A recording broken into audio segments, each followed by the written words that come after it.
আসসালামু আলাইকুম হুজুর, কিভাবে চোখের গুনাহ থেকে বাঁচা যায়? এ ভাই প্রশ্ন করেছেন সৎ সাহসের সাথে। আমরা অনেক লোক আছি, নামাজ কালাম পড়ে সবই করে, কিন্তু ফেসবুকে, ইউটিউবে, মোবাইলে, গুগলে, নেটে, অফলাইনে, অনলাইনে নানান রকম হারাম এবং অশ্লীল দৃশ্যগুলো দেখি। এ রোগটা আমাদের মধ্যে আছে না নাই? ভাই রে, আল্লাহ রাব্বুল আলামিন আমাদেরকে নির্দেশ করেছেন অশ্লীলতা থেকে বেঁচে থাকার জন্য। তার একটা কারণ এটাও, অশ্লীল এবং হারাম জিনিস দেখলে ইবাদতের স্বাদ থাকে না। আমরা অনেকে বলি নামাজে ইবাদতের স্বাদ পান না। অনেক ভাইদের অভিযোগ এটা, যে ইবাদত করি, নামাজ পড়ি ঠিক আছে, কিন্তু আসলে মজাটা হয় না। মজা হয় না দেখেই কিন্তু তাড়াতাড়ি নামাজ পড়ে চলে যাই। যদি মজা হইতো তাহলে রুকুতে গেলে আর উঠতে মনে চাইতো না, কেরাত পড়তে পড়তে আর রুকুতে যেতে ইচ্ছা করতো না, সেজদা গেলে আর মাথাটা তুলতে ইচ্ছা করতো না। কিন্তু আমাদের অবস্থা হলো, খুব দ্রুততার সাথে নামাজ শেষ করে বেরোতে পারলে আমরা যেন জান বাঁচে। এর একটা বড় কারণ হলো আজ চোখের জেনা ব্যাপক হয়ে গেছে। চোখের জেনা, চতুর্দিকে তাকালে শুধু চোখের জেনা আর চোখের জেনা। মোবাইলে, বাহিরে, রাস্তা ঘাটে, সর্বত্র ইবাদতের স্বাদকে নষ্ট করে দেয়। বিভিন্ন হাদিস থেকে বোঝা যায়, কেউ যদি নিজের দৃষ্টিকে হারাম জায়গা থেকে বাঁচিয়ে রাখে, আল্লাহ রাব্বুল আলামিন তার মধ্যে ইমানি মধুরতা, ইমানি স্বাদ দান করেন, যেটা সে অন্তরে ফিল করে, অনুভব করে। আমি প্রায় সময় বলি, আপনি কোনো হারাম জিনিস দেখার সুযোগ পেয়েছেন, ফেসবুকে স্ক্রল করতে করতে এমন কিছু আসছে, জিনিসটা খুবই নোংরা, খুবই নিকৃষ্ট, হারাম।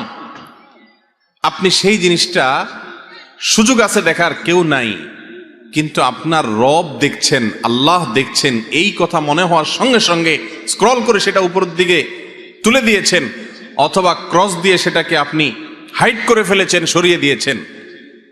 সাথে সাথে দেখবেন আপনার মধ্যে একটা ভালো লাগা কাজ করছে। সে ভালো লাগাটা হলো ইমানি ভালো লাগা, ইমানি মধুরতা। সাথে সাথে আপনার মনে হবে, আমার মালিকের ভয়ে আমি একটা ত্যাগ করতে পেরেছি, স্যাক্রিফাইস করতে ফেলেছি। ইমান শক্তিশালী হবে, ইমানটা পুষ্ট হবে, ইমানটা শক্ত হবে, ইবাদতের স্বাদ এভাবে আস্তে আস্তে জাগ্রত হবে। রাস্তায় যাচ্ছেন, একজন বেপর্দা নারী আপনার চোখের এরিয়াতে পড়েছে, আপনি চাইলেই তাকাতে পারেন, আল্লাহ দেখছেন, সে ভয়ে তাকালেন না। এসপি সাহেবের মেয়ে যাচ্ছে, অশ্লীল পোশাকে যাচ্ছে, কোন ডিসি সাহেবের মেয়ে যাচ্ছে, অশ্লীল পোশাকে যাচ্ছে, এমপি সাহেবের মেয়ে যাচ্ছে, অশ্লীল পোশাকে যাচ্ছে, বা কোনো যে কারো ক্ষমতাবান মানুষের মেয়ে যাচ্ছে, তার স্ত্রী যাচ্ছে, অশ্লীল পোশাকে যাচ্ছে, আপনি ওই মেয়ের দিকে তাকিয়ে বাজে দৃষ্টি দেওয়ার সাহস করবেন না, যদি ওই সাহেব আপনার আশেপাশেই থাকে। ঠিক না বে ঠিক? ভয় হবে, যদি এসে একটা চড় থাপ্পড় দিয়ে দেয় বেয়াদব, ভয়েও আপনি কিন্তু ভদ্র হয়ে যাবেন। ঠিক না বে ঠিক? তো আপনি যখন অন্য মেয়ের দিকে তাকাচ্ছেন, এসপি সাহেব, ডিসি সাহেব, এমপি সাহেবের দেখতে ভুল হতে পারে, কিন্তু আমার মালিকের দেখায় কোনো ভুল হতে, মালিক দেখছেন কি দেখেন না? ও ভাইরা আমার, এই একটা গুনাহ, এই একটা পাপ আজ এমন হয়ে গেছে, এটা থেকে আমরা কেউ বাঁচতে পারছি না, কেউ না। নামাজি, বেনামাজি, হুজুর আর গায়রে হুজুর, কোনো মানুষ বাঁচতে পারে না, এমন একটা অবস্থা। শয়তান আমাদের ঈমান হরণ করার জন্য, ঈমানের স্বাদ, ইবাদতের স্বাদ ধ্বংস করে দেওয়ার জন্য চোখের জেনাকে এমন ব্যাপক করে দিয়েছে যে চোখের জেনা সকাল থেকে রাত পর্যন্ত কয়েকশো বার পর্যন্ত হতে থাকে। ঠিক না বে ঠিক? ভাইরা আমার, বিশেষ করে যুবক ভাইদেরকে বলবো, আপনাদেরকে ধ্বংসের জন্য শয়তানের সবচেয়ে বড় অস্ত্র এটা, এর চেয়ে বড় কোনো অস্ত্র আর নাই।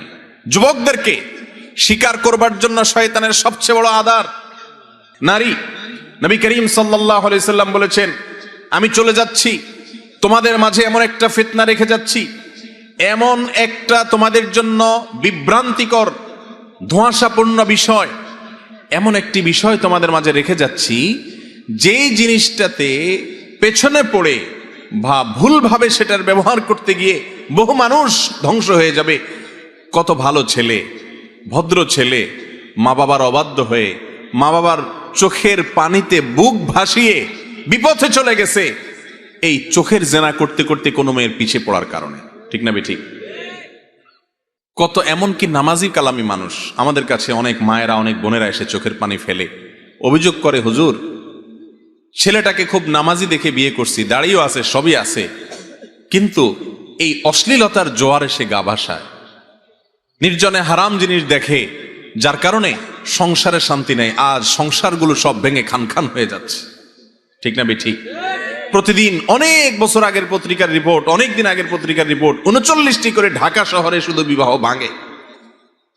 এখন সেটা কোথায় গিয়ে দাঁড়াইছে আল্লাহ জানে, ঠিক না ঠিক? কেন?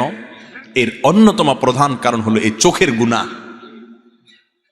সেকুলার সমাজ ব্যবস্থা আপনাকে বলবে সব ওপেন থাকবে, তবে নিজেকে নিয়ন্ত্রণ করো, ঠিক না ঠিক? সাইনবোর্ডে বিজ্ঞাপন হবে সাবানের জন্য জায়গা থাকবে 4-5 ইঞ্চি, আর 5 হাত 10 হাত পর্যন্ত বিশাল বড় করে মহিলাকে উপস্থাপন করা হবে। কেন? যাতে করে মানুষ ওই হারাম জিনিস দেখে এবং এর মাধ্যমে সাবানটা দেখে। সাবানকে দেখানো উদ্দেশ্য ঠিক আছে, কিন্তু ব্যবহার করা হচ্ছে নারীকে মর্যাদা দেয়া হলো না অপমান করা হলো? ভাইরা আমার, সর্বত্র এভাবে নারীকে পণ্যায়ন করছে। এমন ভাবে সিনেমাতে, নাটকে উপস্থাপন করা হবে যেটা দেখে কোনো পুরুষ নিজেকে ঠিক রাখা কঠিন হবে।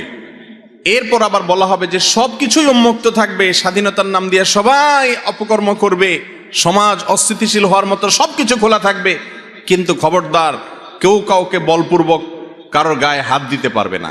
ঠিক আছে, বলপূর্বক হাত দিতে পারবে না, কিন্তু আপনি যদি উস্কে দেন, আপনি যদি বিপদগামী হওয়ার জন্য তাকে সহজ করে দেন, ঠেলে দেন সেদিকে, এরপরে বলেন যে সেখানে যাওয়া যাবে না বা সেটা করা যাবে না, তাহলে এটা দ্বিমুখিতা, দ্বিচারিতা, এটা কোনোদিন সম্ভব নয়। পশ্চিমা দেশগুলোতে চলে যান, ইউরোপ আমেরিকাতে চলে যান, আমেরিকার মতো দেশে যে পরিমাণ নারী নিগ্রহের শিকার হয়, বাংলাদেশে এত নারী নিগ্রহের শিকার হয় না। তারা তো অনেক ভদ্র আমাদের চাইতে, অনেক সভ্য, তারা তো অনেক শিক্ষিত, অনেক উন্নত, তারপরেও পারছে না। এর কারণ কি? এর অন্যতম কারণ হলো ওই যে আল্লাহর বাতানা পদ্ধতিতে হাঁটে নাই, নিজেদের মন গড়া পদ্ধতিতে হেঁটেছে। কয়েক সেকেন্ডের জন্য যদি লোডশেডিং হয় তাহলে আর রক্ষা নাই মেয়েদের। ভাইয়ের আমার, ইসলাম বলে ওয়ালা তাকরাবুজ জিনা, লা তাকরাবুজ জিনা, জেনার কাছেও যেও না, আগে থেকে বাদ দেয় ইসলাম। আর সেকুলার সমাজ ব্যবস্থা বলে সব খুলে দাও, এরপরে নিয়ন্ত্রণ করতে বলো। এটা কোনোদিনই সম্ভব হবে না। আল্লাহ তাআলা আমাদেরকে আমাদের চোখের গুনাহ থেকে বেঁচে থাকার তৌফিক দান করুন।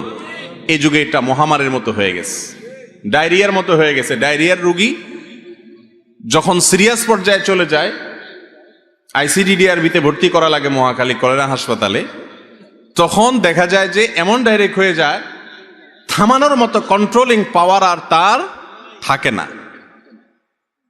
চোখের জেনা আজকে এরকম হয়ে গেছে, ফেল করে তাকায় থাকে, জানে গুনাহ, আবার নামাজও পড়ে হয়তো, কিন্তু নিজেকে বাঁচাতে পারে না, কারণ চতুর্পাশে এই ফিতনা দিয়ে শয়তান সাজিয়ে ফেলেছে। আমাদের মা বোনদেরকে ইসলাম এত মর্যাদা দিয়েছে, এত সম্মান দিয়েছে, মুসলিম নারীকে দেখে বাজে চিন্তা করবে কোন পুরুষ, কোন যুবক, এই সুযোগ ইসলাম রাখে নাই। এই জন্যই পর্দার বিধান দিয়েছে।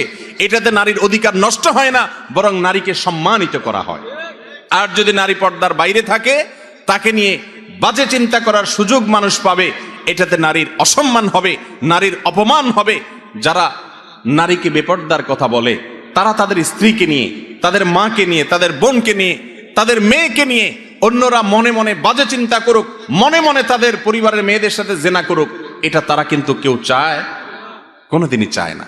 কিন্তু যে কাজ করে তাতে সেই পথে যাওয়া ছাড়া আর পুরুষদের উপায় থাকে না। অনেকে আবার এখানে সবক দেয় আমাদেরকে, বলে যে আপনাদের ঈমান কেমন ঈমান যে আপনারা দেখে নিজেকে ঠিক রাখতে পারেন না।